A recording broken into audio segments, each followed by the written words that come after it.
30%. Mickey, what the fuck are you doing? What? He's fucking playing with his boy dog. Hello, ladies and Dumbass. gentlemen, and welcome to Belichick's Bitches podcast, the number one in the podcast in the world by some sort of metric, using the best source, the only source. Do trust me. I'm your host, Brennan, and along with me, as always, is my co-host, Tyler. And football is officially back. What a opening week. Yes. As usual, because it's 2020. Of course, it was weird. First of all, before we get into any of the major storylines, without fans, it looked really weird. It did look extremely watching weird, these yes. games. It almost looked like you were watching like videotapes of scrimmages. It was weird. The piping crowd noise I didn't like. Right off the bat, it was annoying, especially when it was just like on a simple kick return and they would bump it up to like really loud. Yeah. No one cheers that loud on a 25-yard kickoff. And see, I didn't like the pumped-in crowd noise. That was the first thing I did not like.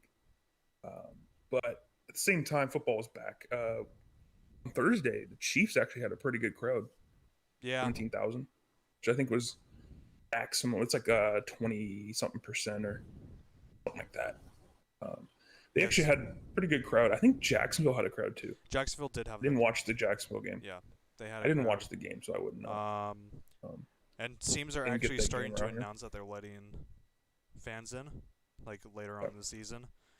I know Bengals and Browns, since they're both in Ohio, they're only allowed fans at 2 games this year each. I think they're both going to do it week 3 and week 7 for the Browns and Bengals. I remember hearing that. So I know the Broncos are going to allow 5,700 fans for the week 3 matchup against the Buccaneers. Now I heard, I don't know how true this is. I don't know if you've heard anything about it. We haven't even talked about it. I heard that like the Chiefs were charging people like double or triple the prices to make up for the revenue loss. I don't know if that's true or not. No, I have nothing to back that up. So it's just from what I've heard. Apparently, the ticket prices are insane. Some of these games. So that's a bit scummy, but I understand why. But I mean, they get so there's a lot to go over from week 1. Again, we're gonna probably be overreacting a lot. That's what week 1's for. The overreactions. Well, let's start it off with Let's start off with the Thursday game because, well, it was the Thursday game. Kansas City steamrolled Houston. Oh yeah. Kind of was close on the scoreboard. Not really. It was a blowout. Houston got to say they won the trade, the DeAndre Hopkins trade, for literally 1 drive. And then And then D-Hop on Sunday showed why they didn't win that trade. He looked like a monster in Arizona. But Houston looked really flat. And there's really no other way to say it. I mean, on offense, they looked really consistent. Weren't really clicking on offense. Randall Cobb had no targets. 18 million for. He got paid $18 million. Yeah, that's what I said to you. Randall Cobb went out there and played soccer for 4 quarters and got paid, a big bunch of money. And then Houston's defense, I mean, they're going up against the best offense in the league, so there's really not much you can do in that. But even so they played pretty well. The defense looked kind of shaky. Yeah, the coverage wasn't very good. Roby was actually doing really good versus Tyreek Hill. That was the only part of Houston's defense where I was like, wow, doing good. And also, they were manning up Tyreek one-on-one, and Tyreek could not get past Roby, which was really weird. Also, Bill O'Brien, man. Really? You're going to play soft zone against the Chiefs? Really? Well, he played soft zone in the first drive. And, of course, what did Mahomes do? He diced it up. Yeah. So then they went to man coverage, and then they just left Kelsey open. Yep. And then by the time they kind of figured out how to guard Kelsey, they were down by 25. The game was over. And they punted it. I think this is my favorite part of the game. They were down 17 in the middle of the third quarter. 4th down and 3 at midfield. They punt the ball. It was over. At that moment. They admitted the game was over. And then a long 8-minute drive later, Clyde Edwards-Helaire runs in the end zone, and Andy Reid didn't even need to wipe his face shield off that one. I mean, it was just a free win. So yeah, great value Iron Man right there. Houston definitely didn't excite on Thursday Night Football. Okay, we need Um, calm down on Clyde Edwards-Helaire, everyone, real quick. Come yeah, on, yeah. it's the People are. Chiefs. They have so many weapons receiving wise that you literally cannot stack the box against them. Yeah. So, of The course, moment you stack he the was gonna box, have some. Of course, he was so gonna have success. and Chiefs running backs have always been pretty consistent ever since they had Hunt. Even when they had, LaShawn McCoy, Damian Williams, no matter who they put back there, is always going to get good numbers because, well, they're running against 5-man boxes. Yeah. So, uh, so do you want to get the Monday night Band-Aid ripped off now? We'll talk about Broncos. I sadly didn't watch this game. I had homework I watched to all do of that it. night. So I'll let you be the one to describe the game because I didn't watch it. It was actually I actually enjoyed the game for the most part. Um, our offense again looked young as always. Defense actually did surprisingly well.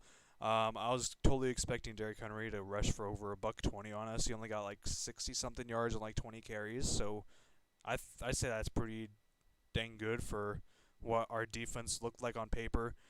Josie Jewell looked like he made a big step forward in terms of run defense. He had a pretty good stop on Derrick Henry, where he just took him down. I don't remember exactly what the down in yardage was, but it was a good tackle. AJ Boye went down with a dislocated shoulder, and he's now on IR, and he can't come back until at least week 5.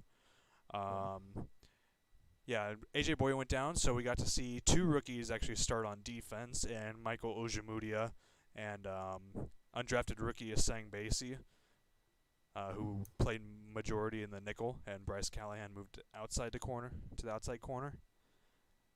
Ojemudia looked actually. I was actually pretty impressed with Ojemudia, aside from his pass interference call that put the that kept Tennessee's last drive alive. Unfortunately, he also had a would have been interception that was taken away by a penalty that was called on Alexander Johnson for apparently pushing Derrick Henry out of the play, yet the penalty was never shown.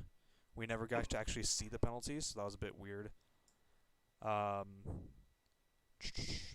Yeah, it all came down to the fourth quarter. Noah Fant had a great game in the first half. Second half, he barely got any targets for some reason. Drew Lock looked good, short to intermediate deep. He overthrew pretty much every single deep ball, especially one that would have been a touchdown to Deshaun Hamilton in the back of the end zone. Vic Fangio, clock management was absolutely horrendous. That is the one thing I heard from the game is that he did not manage the end of that game. He didn't call his timeouts. No, there was like a minute 20 left, and they were on our 20-something yard line. And he didn't call a single timeout. They just drained the clock. I don't know what Fangio was doing, but apparently he was that confident Gostkowski would miss another field goal. Exactly. But you never want to put the game in another team's hands. Exactly. I don't know why and going back to that Gostkowski's game, I'll kind of say he had a terrible game. He missed like 2 field goals and an extra point. No, it was 3 field goals and an extra point. 3 field goals and an extra point. He was not good. He's still an NFL kicker. Is he probably past his heyday? Yeah. But he's an NFL kicker, and it's a 30-yard field goal, 40-yard field goal. Yeah, he's gonna hit a that chip shot. He's gonna hit that, even if he's having the worst day in his career. He's still gonna hit that. So yeah, I guess Fangio was just so confident that either the defense would stop him quicker, or that Goss was really just gonna miss it. Yeah. Your timeouts don't help you once those 000s hit. According to Fangio after the game, he said he was so focused on calling the next defensive play that he forgot about managing the clock. See, and this is why head coaches calling plays always worries me.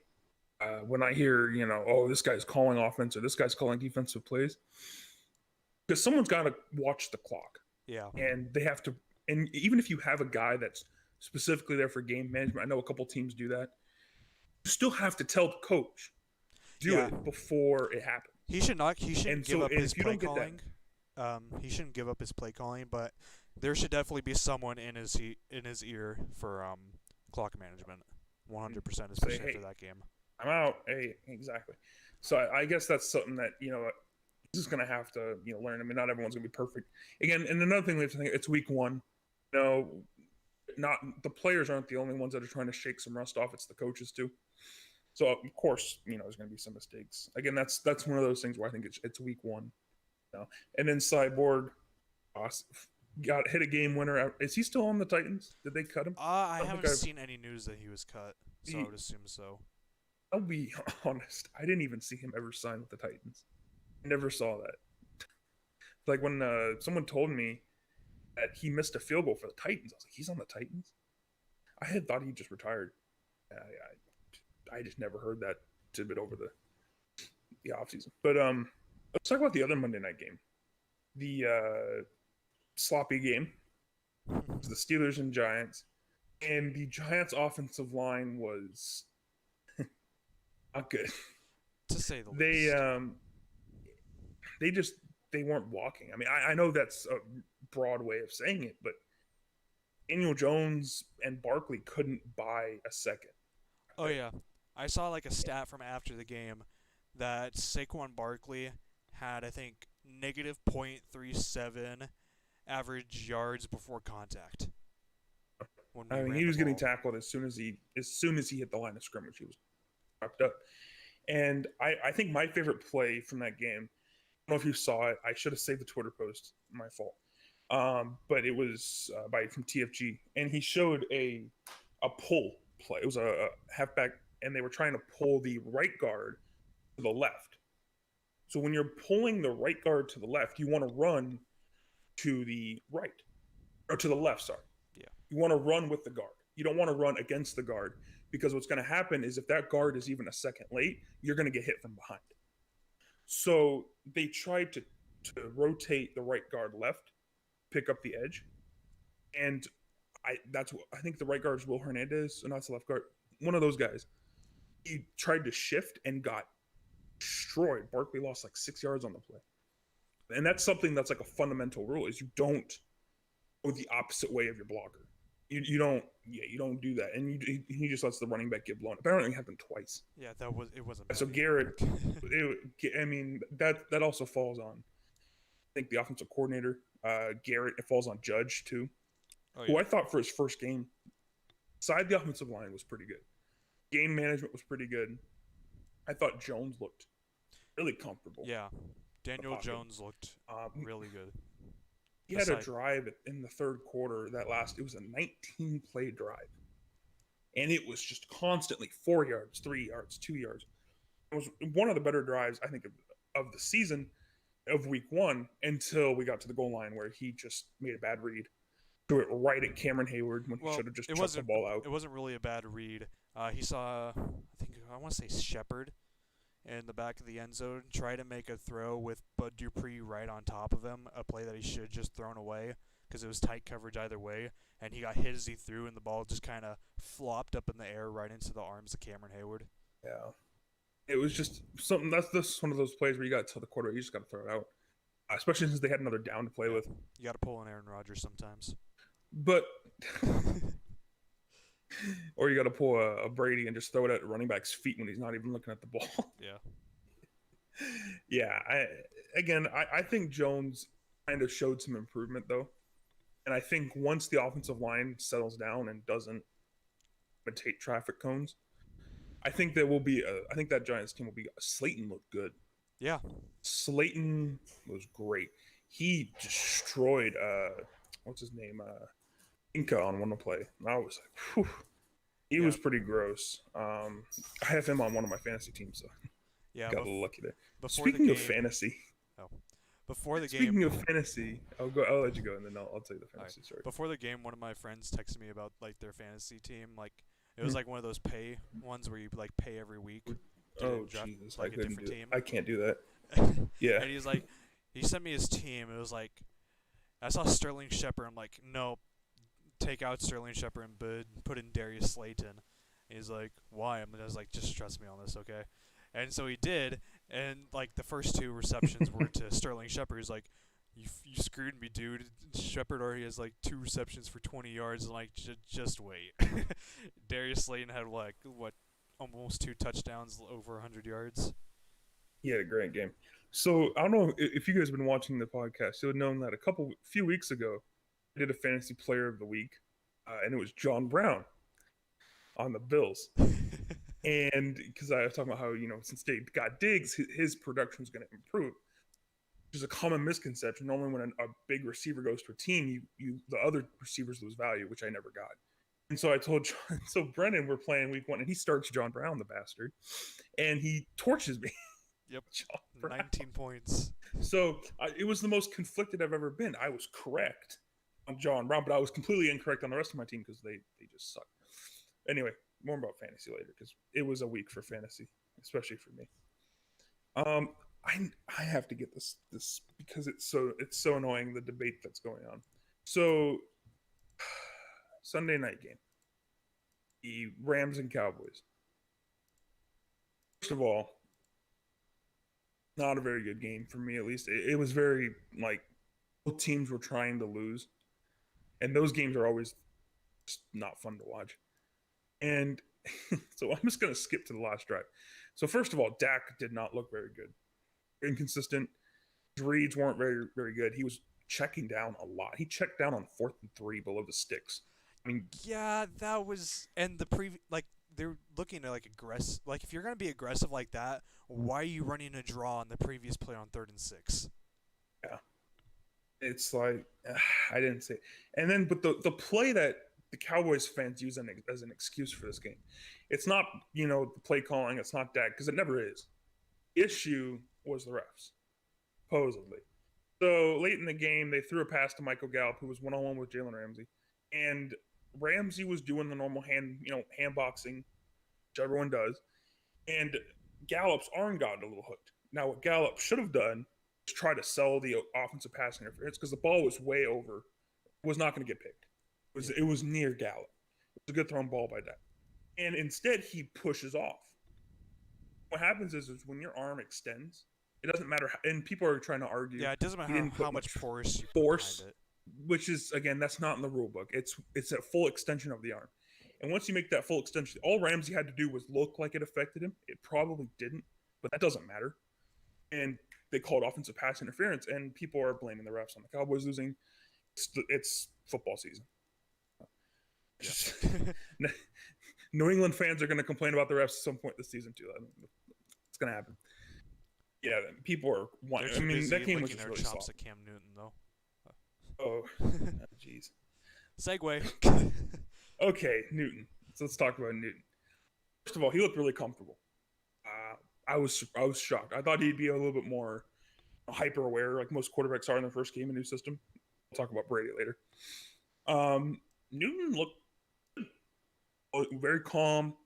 A lot of design runs, which I was going to kind of determine Newton's health based on how many design runs we did. He's healthy. It was like 14 or 15 design runs for Cam alone. A couple read options mixed in. Sony got a good amount of carries. The only thing with Newton that concerned me, he wasn't flipping the play much. He wasn't going to, how they call 2 plays at the line of scrimmage. He wasn't going to that second play a lot. It was a lot of whatever they called, he snapped. It resulted in a sack. It resulted in a miscommunication with Edelman, a few other things. So there's some kinks to be worked out. But first game in the system against the Dolphins, just always have New England's number. It was pretty good. I was happy with it. Didn't throw for a touchdown. He ran for like 70 yards, 2 touchdowns. Again, I think it's probably it's better than what I was expecting. I was, cautious. But his true test is next week. He's playing Seattle. Seattle didn't really do that good versus the Falcons defensively. Offensively, they were insane. But defensively, Seattle has some holes, and I think that's what, if Newton can take advantage of that, New England could win, but I'm a realist, and this is going to be a hard challenge for Newton. But hey, first week in the system, I was happy with it. It's been a lot worse. Yeah, I didn't get to watch the Pats game, so I was kind of It, relying on you for that. it other tidbits beside Newton, because it was really just Newton's game. Fitzpatrick didn't look good. He's starting the Fitzpatrick cycle over. You know the Fitzpatrick. He's yeah, starting it the over. cycle. He's gonna play. Here's the Fitzpatrick cycle for anyone that doesn't know. Starts the season over in a young quarterback who they don't think is ready. He starts the season. He throws like 10, 12 picks in 3 games. He's on track for that. He's throwing 3. Sweet. Will get benched for said young guy. Young guy will either get hurt or will not play that good.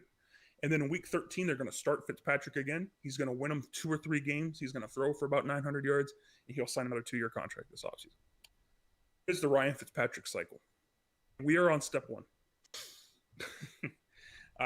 He did not play good.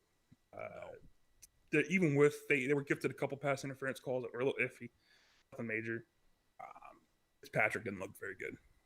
We'll see.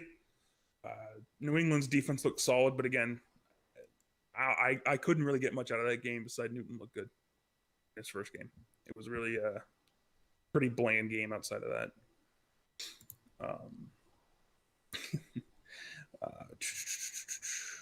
Oh yeah, I'll let you talk about the Bucs Saints game. Did you watch it? Yeah, I watched a bit of it. You were right about Scotty Miller, quote unquote. The second most receiving yards is for the Buccaneers. Yes, boy. Was there like six receptions for like 70-something yards? He also had a few rushing yards. I was right about Scotty Miller. It's Scotty Miller season, boys. Oh Jesus! Strap in for Scotty Miller season. I am so happy, even if it's just for 1 week. I'm just gonna keep bringing that up. Jesus. But yeah, Saints look like the Saints. They've been together for years, so this offseason really hasn't affected them all that much. While the Bucks are very new at a lot of different positions, so and it only makes sense. Brady performing like he did in New Orleans wasn't that surprising to me. This is something I expected. I had said plenty of times before on this podcast that quarterbacks in the first-year system with Bruce Arians, there were a lot of interceptions. That's exactly what Brady did. He has to get used to the system more, get better timing with his wide receivers. There's a play where Brady threw a pick. Mike Evans had run the correct route on the option, but Brady threw the wrong route on the option, and it just went right into the defensive back's hands. Yeah. And that's really Leonard Fournette looked terrible. Ronald Jones looked really good. Looked great. Yeah. Out there.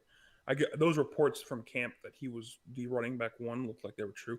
I think Fournette only got a couple carries. Yeah. A couple. I think he got a target too. But the thing about this game that was weird is neither quarterback looked very good. Breeze played. I think he only threw for like 170 yards, 180 yards. The game was really Kamara had a hell of a game. Yeah. Michael Thomas got hurt, which is going to be interesting to see how the team battles with that. They played Monday night. Did they put him on IR or no? I don't think so. I don't think so. He's just listed as out. Oh, okay. Because I think it was if like you a get put on sprained ankle IR or something, right? Yeah, but when you get put on IR, you have to sit out 3 weeks. They Yeah. think it probably could be less. They didn't put him on an injured reserve. Yeah, like we said, Brady. Breeze didn't impress me either, though. The Bucks defense played pretty well, especially for going up against the Saints in a tough Week 1 game. I thought they played pretty well. Yeah, the Bucks definitely have a lot of kinks to work out. And also, Like I predicted, they lost Week 1. Also, shout out to rookie right tackle Tristan Wirfs. Not an easy task for your first game to be protecting Tom Brady against Cameron Jordan, one of the best 4-3 edges in the league. If not the best 4-3. What was Cameron Jordan's final? Stats? I think he only had, I want to say, 1 sack. Yeah, that's a pretty good job by a rookie right tackle in his first game. Yeah, the issue really came from the left tackle, Donovan Smith. Yeah. I think my favorite upset of the week. He didn't upset. I think. He didn't even have a sack. Really? Yeah, Wow. he just had 4 solo tackles. Okay. And a safety. Okay, worse. I think my favorite game of the week, though, overall had to be the Colts and Jaguars game. Oh my god. Well, first of all, Rivers was this shiny free agent acquisition for the Colts. He was supposed to be the one that leads this team Fool's gold from acquisition. perennial 8-8 team to finally over that hump. And he wasn't that this week. Week one. Again, week one overreactions. Yeah. But he looked just like he did last season. Consistent. It's very shaky. I mean, he's playing behind, in my opinion, the best offensive line in the league. Oh, I wholeheartedly agree. He looked he looked like nervous behind this great offensive line versus the Jaguars, who don't really have their edge guys anymore. They don't have Ngakwe, they don't have Campbell. All they have is really Tavon Bryan and Josh Allen. He looked scared. And again, I didn't watch the full game, but I watched a lot of the highlights. He looked like skittish behind that line. Again, maybe it's just a comfort thing, but Minshew stole the show. Minshew's the boy. What is it with Minshew in week one games? Remember his first game last season? He threw for like 90% completion. Yeah. And then 95% completion week one this year. Yep. Jeez, man. I hope he can kind of stir that franchise by himself. I hope they don't tank for Lawrence. I hope they.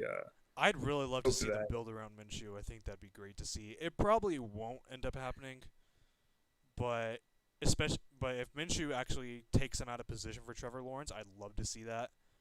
Yeah. But I just don't see it happening, to be honest. It sucks because you just want to cheer for Minshew because he's a 6th-round pick.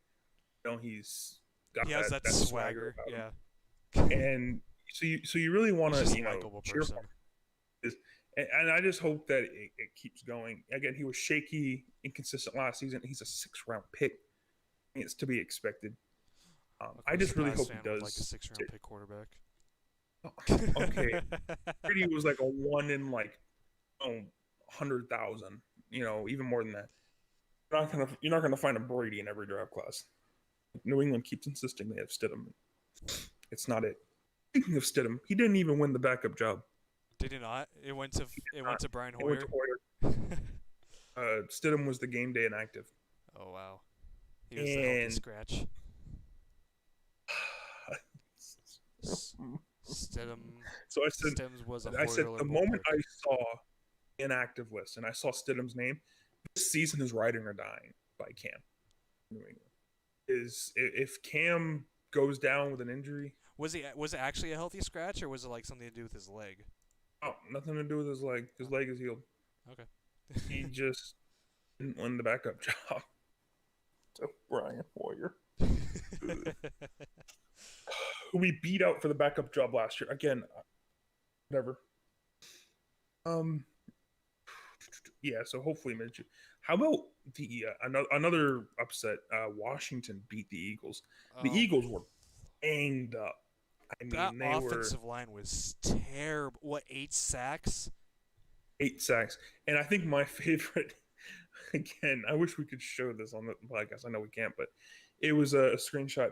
And it was Wentz with 4 huge Washington defenders around him and almost all of the offensive linemen just kind of looking back.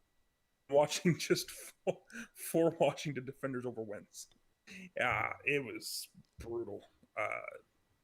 Kerrigan had a good game. Apparently Haskins was like the reason that they came back. They were down 17.5. Yeah, he made some pretty. And Ron Rivera went to go get an IV halftime. Yeah.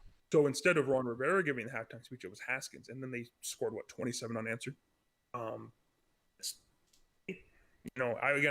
We were pretty critical of Haskins a couple weeks ago in our predictions, but he looked pretty good week one, better than the other younger quarterbacks out there, like Sam Darnold. Darnold didn't look good.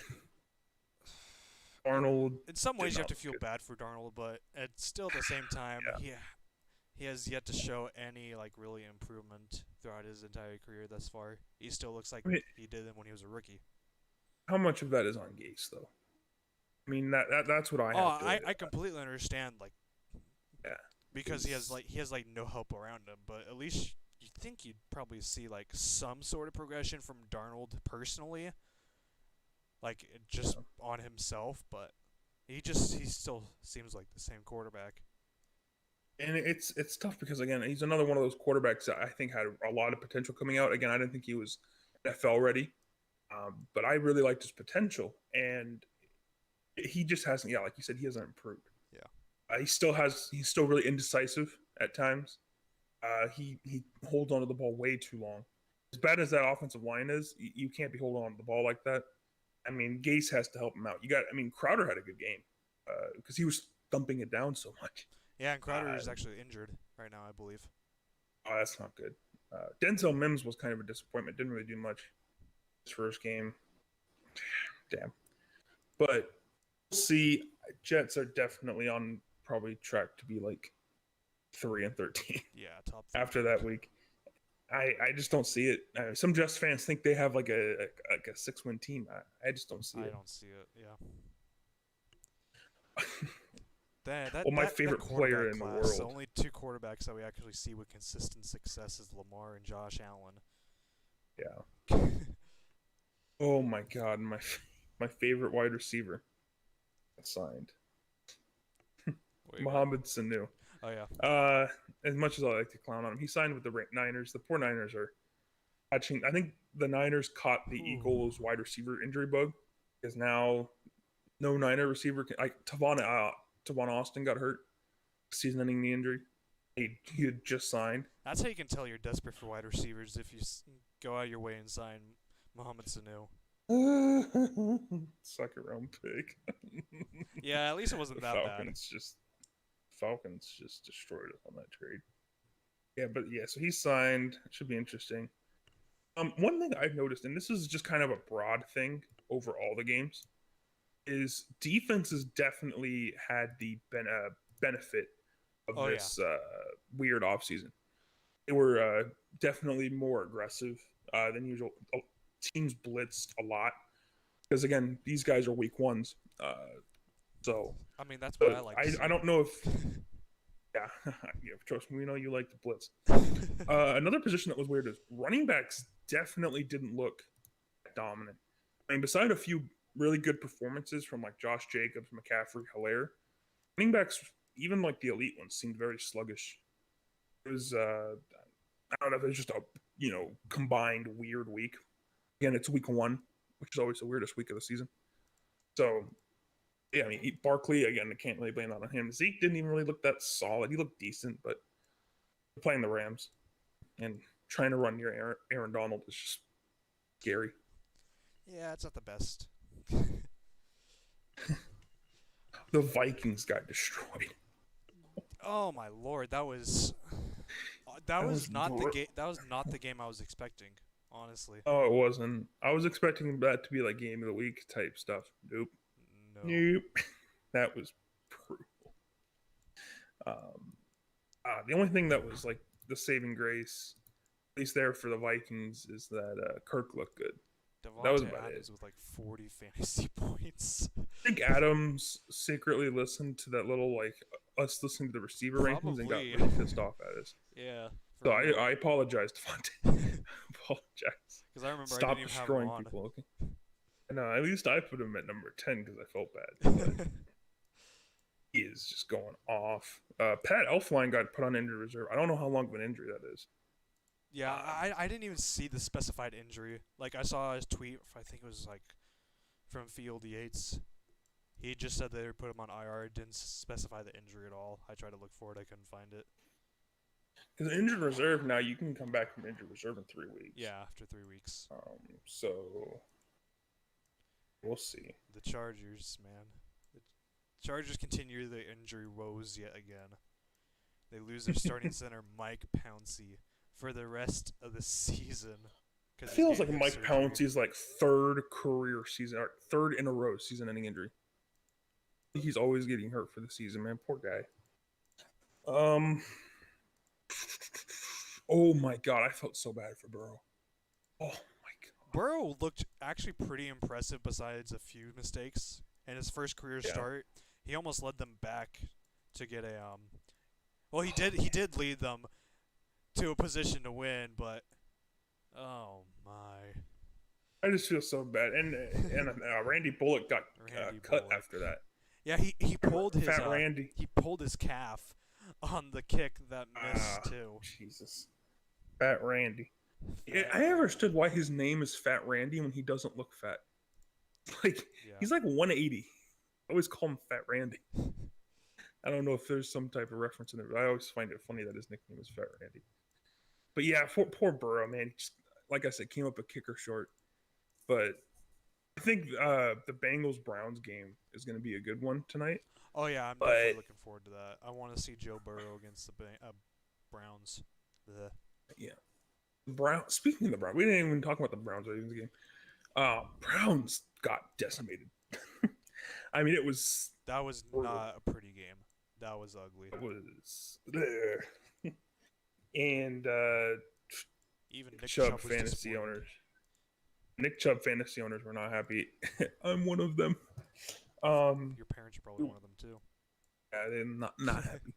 Kareem Hunt got a lot more bulk of carries than what people were expecting, so he's definitely going to take a step forward in the offense this year. Yeah, I wasn't happy with that. I'd rather see them go to Chubb. Maybe a bit biased, but Speaking of, I'll get to it. So those are all the big storylines. We probably missed a few because, well, I don't have Game Pass and I'm not spending $250 on it, so yeah. I couldn't watch every game like I did last year. Speaking of Game Pass, that is overly expensive. Oh yeah. Especially when they're late God. on actually delivering what they say they're doing. It's like I think like I follow some people on Twitter that have Game Pass, and they were like talking about how like the NFL said they put like all the film out from like the week 1 on like I think it was Tuesday, and then it was like Wednesday and they still hadn't put it out yet, and everyone's like, "Yo, where's the week 1 footage? Come on." But it's annoying. We want It's the all just 22. just infuriating. I had them last year because we had a trial with our internet provider, and it was awesome because I loved being able to watch football for Yeah. long and not just have to watch one boring game. And especially since I live in Mississippi, and so I'm gonna be watching a lot of Saints football this year, which I don't want to watch the Saints.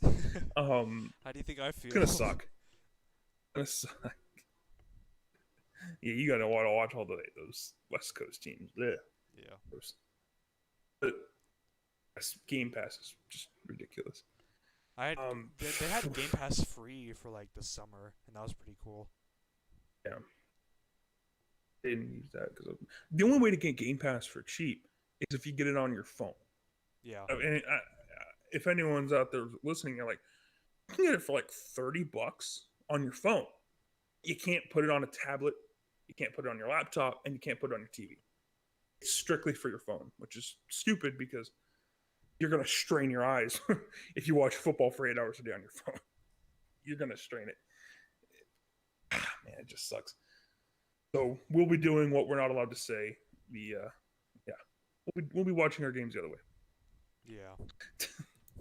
But so that was it for the major storylines. We have a new section. Again, we don't know how popular it's gonna be, so we're just trying out. We're gonna do like a game of the week section.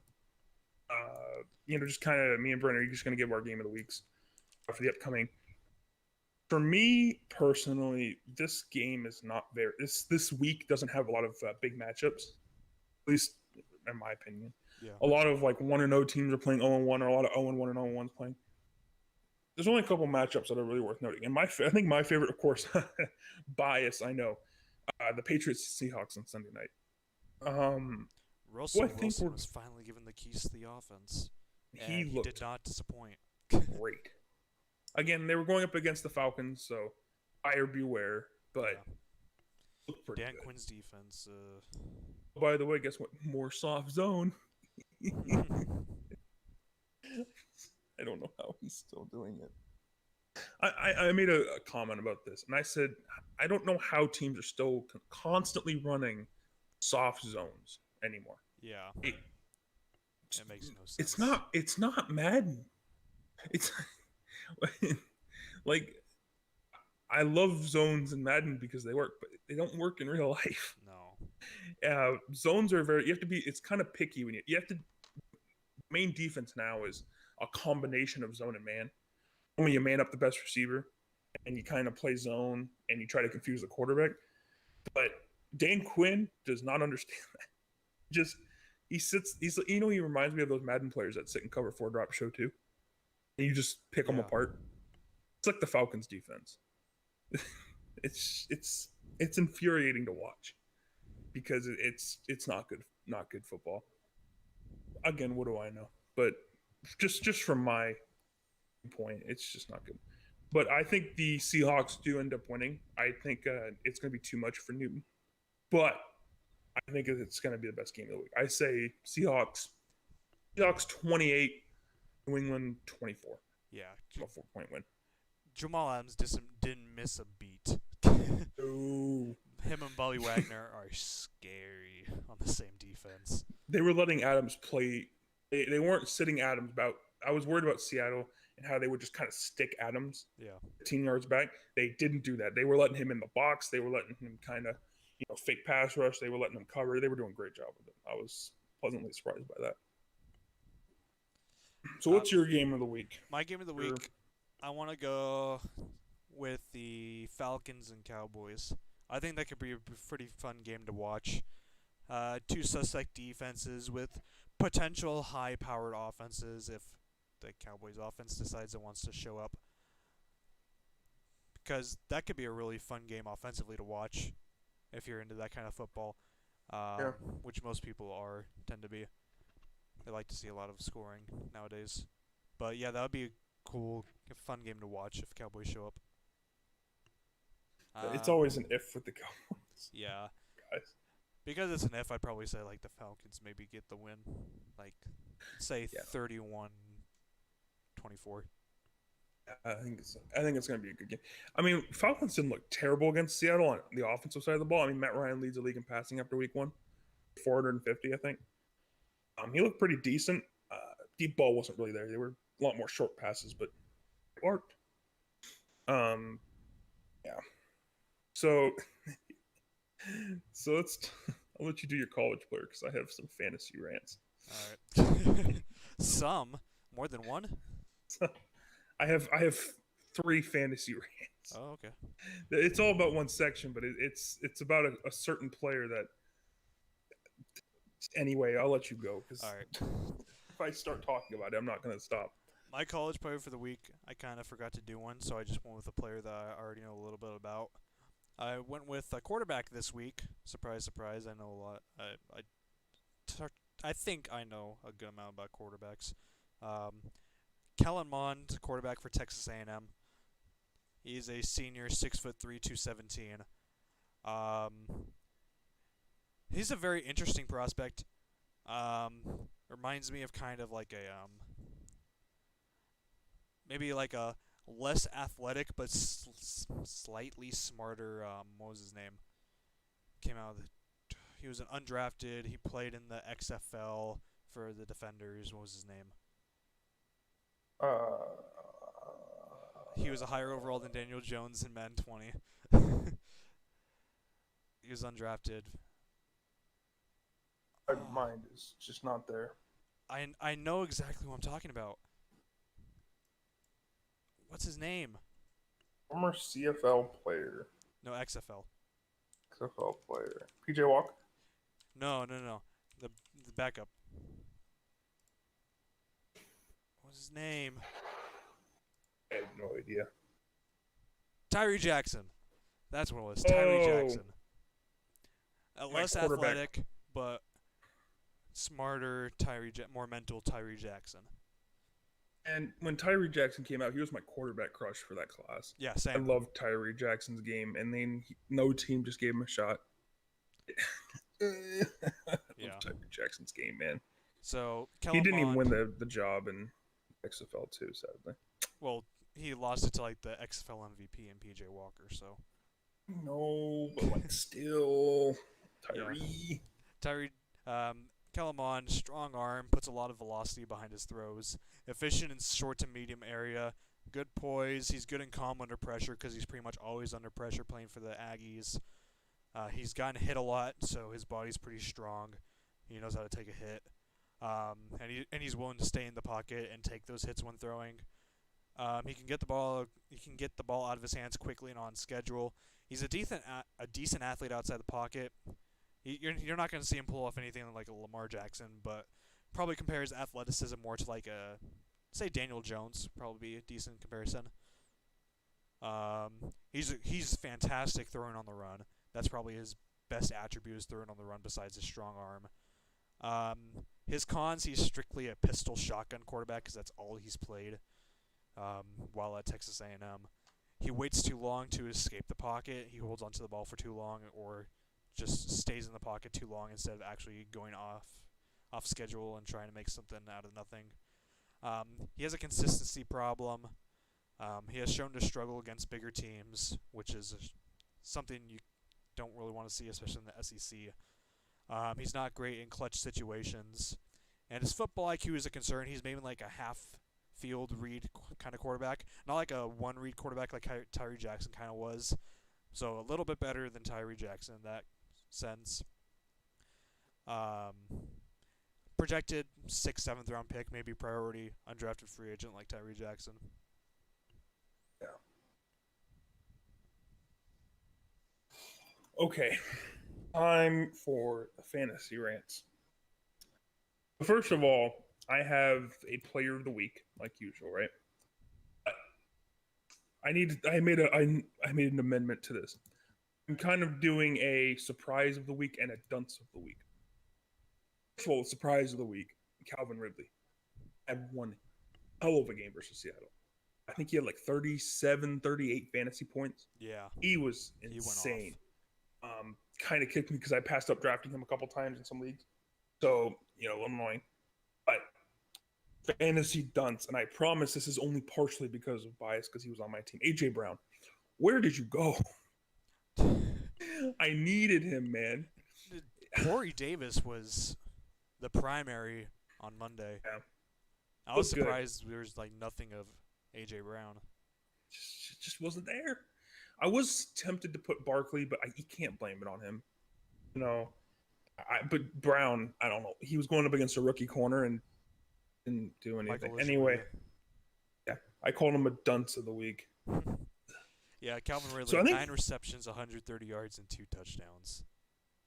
I think one of the most surprising performances of this week, the Steelers, when they rolled out their starting lineup, James Conner wasn't the starter. It was Benny Snell. 5th round pick or 4th round pick last year. He played a little bit well down the stretch, and then in camp he showed a lot of flashes, but the job was kind of James Conner's to lose situation. Well, it wasn't James Conner's job last night or Monday night. He didn't play. He got injured. He played like 5 snaps. Injured, quote unquote. I don't know about that. It's always, but Benny Snell had 19 carries for 113 yards. He added some speed in the offseason. He did. He looked really good. He looked like he lost about maybe 5-10 pounds. Yeah. I think what's going to be huge for him is how he plays next week. Everyone can have people have breakout games all the time. It's how you follow it up. It's where you earn the job. Playing the Broncos next week, and Broncos played really well against Derrick Henry. So it's going to be really hard. Really hard to see if Snell can put up similar numbers. I'm not expecting another 120 yards. If he puts up 85 yards and maybe a touchdown in there, I think Snell is a running back 2 option for the rest of the year, because Conner just hasn't been that bell cow. Trust me, as someone who drafted James Conner in fantasy last year at number 3 overall, yeah, that was the worst draft decision I've ever had. He didn't play that season. So Benny Snell, again, I'd go pick him up on the waivers. Looks like he's going to be good. I think I picked him up in one of my leagues. I think he was taking the other one. And, hey, be that dude for the Steelers, because that offense looked good. Juju looked good, too. So, yeah, that was pretty much it. Especially with the Steelers losing their right tackle for the rest of the season, too. Oh, that was hard to watch. Did you see it? Yeah. Oh, man, his reaction, man. I hate watching offensive linemen freaking be that devastated is hard to watch. Sports. I mean, he was devastated. He knew right away, sadly. But You still have Villanueva, Pouncey, and David DeCastro. Yes, David DeCastro. An offensive line will probably be fine, but man, it just sucks to see someone like that get hurt. But, yeah. Well, how many minutes was that episode? It was 50. 50. That was pretty good. I thought it would have been shorter. That was pretty good. That was a lot of storylines. We got through them pretty quickly, though. Yeah. But yeah, I think that was definitely really good. We didn't talk about. I don't think we talked about every single game. I think we might have left off a couple games there. Yeah. But hey, that was pretty. So thank you guys again for listening. This was a pretty much short episode. We're gonna try our best to start recording on Tuesdays again. Me and Brendan kind of ran into some snags this week. Stat or calculus is calculus. But anyway. But if you guys stayed this far again, we appreciate it. Thanks for listening to two idiots talking about football for 50 minutes because you obviously don't have much better to do. What are you talking about? This is the best podcast of all time. Well, best name podcast at least. Exactly. Our name is the best. It's a saving grace. But thank you guys again. Thank you guys for listening, and we hope you tune in next week on the Belichick's Bitches podcast. Yeah, see y'all. Thanks for watching.